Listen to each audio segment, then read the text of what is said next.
오늘의 말씀은 사무엘상 17장 1절부터 11절 말씀입니다. 할렐루야 여러분, 오늘 하루도 여러분 삶에 하나님의 은혜와 평강이 넘쳐나길 축복합니다. 오늘 우리에게 주시는 하나님의 말씀은 사무엘상 17장 1절에서 11절까지의 말씀입니다. 16장에는 수금 연주자로서 그 역할을 감당하는 다윗의 모습이 기록되었다면 17장에서는 전쟁 용사로 활약하는 다윗의 모습이 기록되었습니다. 이스라엘은 요나단의 혁혁한 공으로 블레셋을 대파한 이후 블레셋과 큰 전쟁 없이 지내왔습니다. 그런데 이제 블레셋이 다시 전열을 갖추어 이스라엘에게 싸움을 거는 일이 벌어진 것입니다. 본문은 구약의 이야기 중에 가장 잘 알려진 다윗과 골리앗 이야기의 서두에 해당합니다. 골리앗과 같이 거대하고 강력한 세상의 위협에 맞서 성도는 어떤 자세를 가져야 할까요? 오늘 본문의 말씀을 통해 귀한 영적 교훈을 얻을 수 있길 바랍니다. 블레셋이 군대를 소집해 이스라엘을 위협했습니다. 1절, 블레셋 사람들이 그들의 군대를 모으고 싸우고자 하여 유다에 속한 소고에 모여 소고와 아세가 사이에 아베스다밈에 진침해. 여기서 먼저 우리가 주목할 것은 블레셋이 이스라엘을 침공한 시점입니다. 이때 이스라엘은 전쟁을 지휘하는 사울왕이 심약한 상태 가운데 있었습니다. 그때 블레셋이 침공해 왔던 것이죠. 사탄도 우리가 특히 연약할 때 우리를 노립니다. 그래서 베드로는 대적마귀가 우는 사자같이 우리를 삼키려 노리고 있다고 말합니다. 그러므로 바울의 권고처럼 깨어 믿음에 굳게 서서 강건하길 바랍니다. 2절 3절, 사울과 이스라엘 사람들이 모여서 엘라 골짜기에 진치고 블레셋 사람들에 대하여 전열을 벌였으니 블레셋 사람들은 이쪽 산에 섰고 이스라엘은 저쪽 산에 섰고 그 사이에는 골짜기가 있었더라. 이스라엘과 블레셋은 엘라 골짜기를 마주보고 진을 쳤습니다. 엘라는 베들레헴으로부터 블레셋 지역까지 이어지는 낮은 평야지대로 전략적으로 중요한 지점입니다. 그러므로 이곳에서 밀린다면 블레셋 압제 아래 놓이게 될 수도 있었습니다. 성도 역시 세상을 살아가면서 결코 물러서지 말아야 할 전략적 지점이 있습니다. 어떤 세상의 위협에도 그 중요한 지점에서 결코 물러서지 않는 결단함이 우리 가운데 있어야 할 것입니다. 블레셋 군대의 대표로 가드 사람 골리앗이 등장합니다. 4절에서 7절, 블레셋 사람들의 진영에서 싸움을 도두는 자가 왔는데 그의 이름은 골리앗이요 가드 사람이라.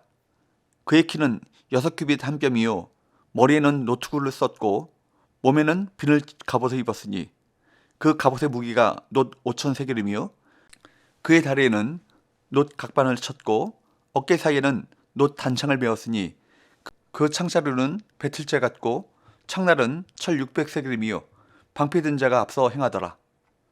골리앗은 싸움을 도두는 자로서 그의 신장, 갑옷, 무기가 아주 상세하게 소개되고 있습니다. 신장이 6규빗 한 뼘이나 되었는데 이를 현대 치수로 환산하면 280m 정도입니다. 거의 3m에 육박하는 거구였죠. 또한 갑옷을 입었는데 갑옷의 무게만 약 57kg 나가는 갑옷을 입었으며 창날 무게만 약 7kg의 창자루가 배틀체만큼이나 두꺼운 단창을 어깨에 메고 있습니다. 이와 같이 골리앗을 자세히 소개하는 의도는 누구도 그와 맞서기에 두려워할 외적인 조건을 갖추었음을 보여주기 위함입니다. 사울도 다른 사람들보다 어깨 위나 더 큰 신장을 가지고 있었지만 골리앗과는 비교할 바가 되지 못했습니다. 사울과 이스라엘 백성에게 골리앗은 두려움의 대상이자 부러움의 대상이었을 것입니다. 하지만 그들에게 진정으로 필요한 것은 골리앗과 같은 장수가 아니라 하나님이었습니다. 우리도 세상의 부나 힘을 부러워할 때가 있습니다. 그러나 우리가 바라고 의지할 대상은 그 모든 상황보다 더 크신 하나님이십니다. 골리앗은 싸움을 도두는 자로서 이스라엘을 조롱합니다. 등장만으로도 두려움을 주기에 충분한 골리앗은 이스라엘 군대를 도발하기 위해 외치기 시작합니다. 8절에서 10절, 그가 서서 이스라엘 군대를 향하여 외쳐 이르되 너희가 어찌하여 나와서 전열을 벌였느냐?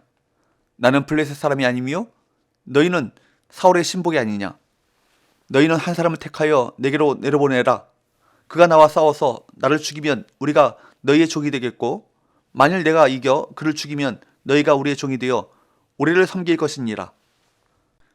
골리앗은 이 싸움이 자신과 사울의 대결이라는 사실을 주지한 후에 자신과 1대1 대결로 전쟁의 승패를 결정하자고 합니다. 이는 단순한 제안이 아닙니다. 과연 너희에게 나와 싸울 만한 장소가 있느냐? 나와 싸울 용기가 있느냐? 있으면 나와봐라.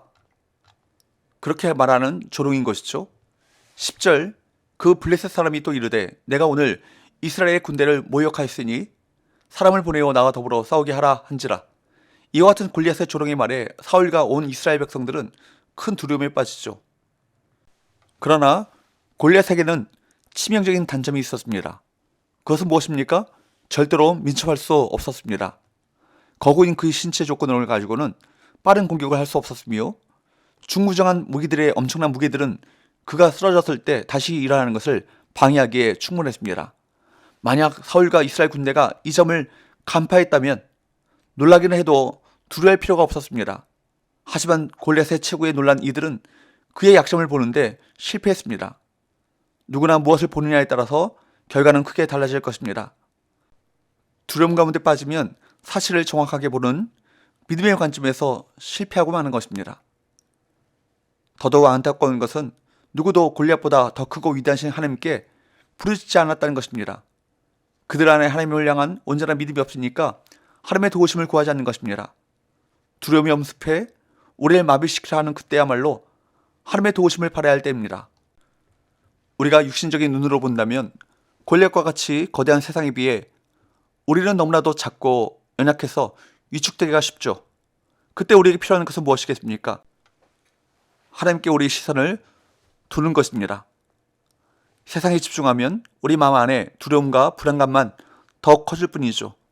그러나 하나님께 온전히 집중하면 두려움은 사라지고 삶의 모든 문제보다 더 크신 하나님을 신뢰하게 되는 것입니다. 우리가 하나님을 신뢰하면 하나님은 우리를 위해 친히 싸워주실 것입니다. 진정 세상의 위협 앞에서 위축되지 않고 오직 하나님만을 바라봄으로 승리를 맛보는 하나님 나라 군사의 삶을 누리시기를 주님으로 축복합니다. 기도합시다. 하나님 아버지, 골리앗과 같은 위기, 골리앗과 같이 덤벼드는 사탄마귀 대적이 우리를 공격해 올 때 이런 대적을 맞서기에 형편없는 우리의 능력과 지혜, 우리 연약함을 분명히 깨닫게 하시고 주님을 의지함으로 사탄을 넉넉히 이길 수 있는 주님의 능력을 덧입게 하여 주옵소서. 예수님의 거룩하신 이름으로 기도하옵나이다. 아멘.